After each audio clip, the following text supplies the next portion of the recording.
We cut into your normally scheduled programming with breaking news out of Alabama A&M University's campus. We have the chief of police there with an update, and here he is. Let's have a listen. Multiple shots were exchanged. One person dead and several others injured in a wreck that's shutting down a busy portion of I-565. Here's video of that scene from earlier tonight. We've got our road cam, a live look at Huntsville. This is on Memorial Parkway going south, and you can see that snow has collected on the roadways. Memorial Parkway, a major road to get through Huntsville. Colbert County Sheriff Eric Valentine is on the phone with us now. He's telling us what they're dealing with. Sheriff, your county is in one of the areas who has received a lot of the snow.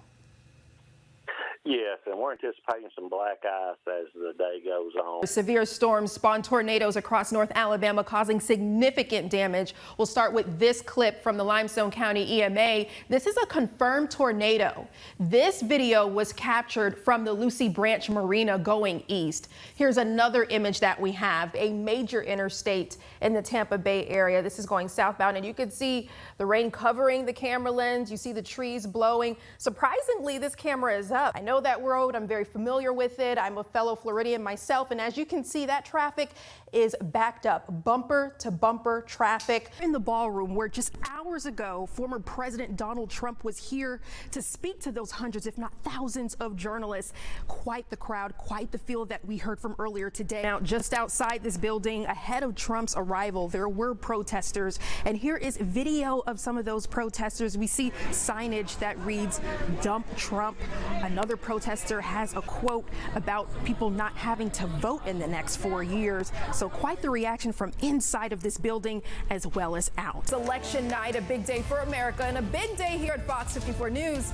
Lines wrapped around parking lots at local polling places today. We'll listen in from voters. Do you feel like you have a trust in law enforcement, in Decatur specifically? No, the trust is very, very low.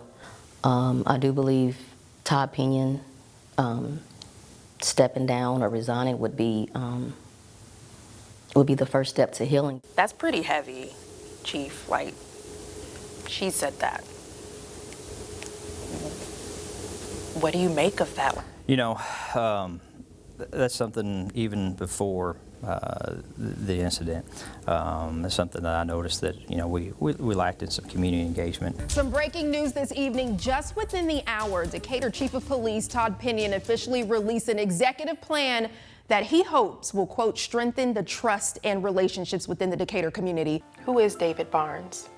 He's our brother who's been detained in Russia for over 950 days for a crime he did not commit. The big news of the day, Alabama head coach Nick Saban is retiring. Yes, you just heard those words. So Bronze Spring Rec Center is one of the many places where you can work out, but here, though, is where I work out. Bracing your belly and keeping your spine nice and neutral. Now take one more all together, lower down, and then lift up. How'd that feel?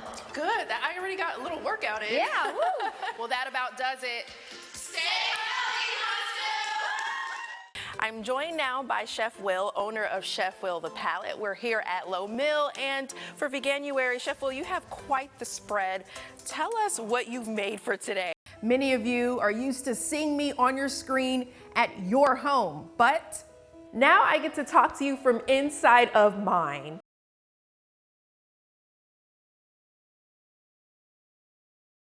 It's been more than 2 years, too long for a Huntsville family. They want their brother home.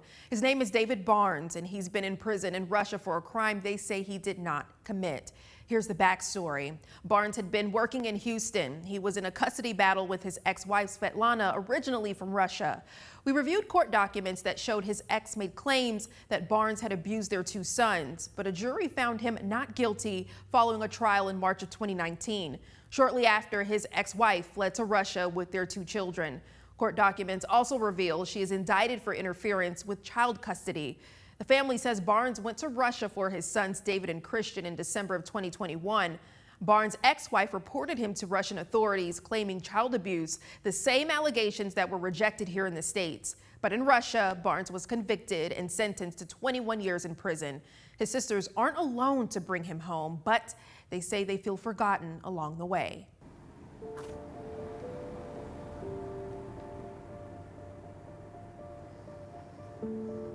David, David.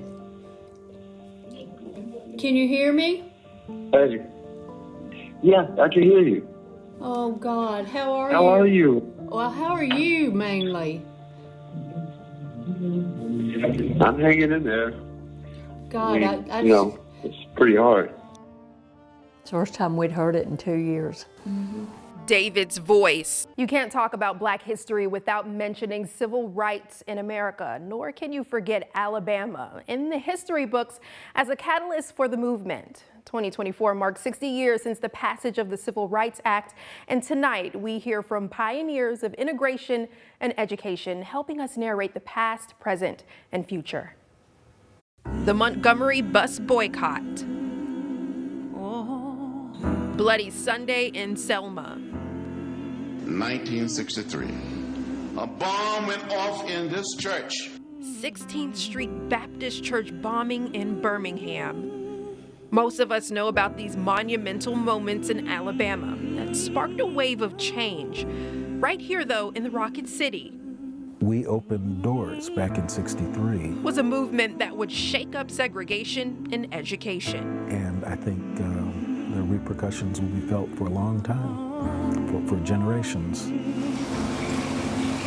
On this day, I sat down with someone special, which wasn't the perfect day to be out, but it was to be in, because from the cloud of darkness illuminates the name Sonny Herford. And the fourth. I am the fourth, that's correct. Wow, there's a lot of power behind that name, a lot of history behind that name.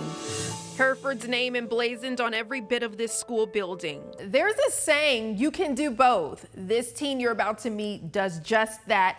We're taking you to Colbert Heights High School, where this junior is leveling the playing field in every sense of the word. He plays football and the bass drum in his high school band. I've seen it myself, and so will you. Check it out. Throughout the week, you can find Colbert Heights junior Tristan Ham on the field with the school band. I play the last bass drum, the big one, the heavy one. Strong is the back that wears the bass drum. Tristan says he's been playing this since the 7th grade. It's pretty fun to me. And he says the people make it fun. I mean, I just kind of fit in here too. But when Tristan's not on this field, hard work on 3. 1, 2, 3, hard work. He's on the other. Context team ready. Exercise. See. Tristan plays football. He says he's been into the sport forever. Since I was like 3. Right now, he plays defensive end and, when needed, tight end. And since freshman year, he's done both band and football at the same time. It gets rough sometimes. His schedule overlaps. On days like Monday, I just go to football after school, and it's easy because this is the 7th period, so it's fine. But then on Tuesdays, I usually go here about 30 minutes, and then I walk down to the football field and show up a little later. And on game day,